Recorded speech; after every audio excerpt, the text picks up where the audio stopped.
দুর্গাপুর ইস্পাত নগরীর এডিশন পার্কে আন্তর্জাতিক মাতৃভাষা দিবস উদযাপিত হলো। আন্তর্জাতিক মাতৃভাষা দিবস উদযাপন সমিতির উদ্যোগেই এই অনুষ্ঠান।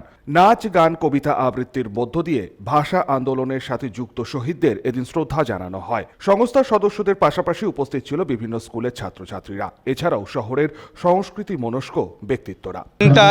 আন্তর্জাতিক মাতৃভাষা দিবস উদযাপনটাকে একটা অভ্যাসে পরিণত করতে পেরেছি।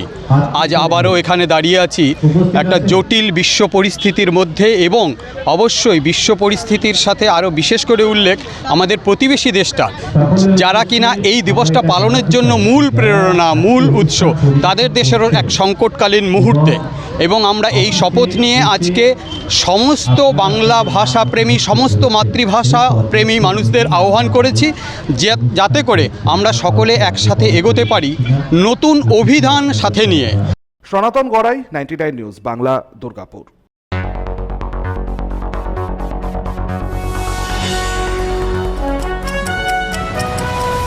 আপনারা দেখছেন 99 নিউজ বাংলা।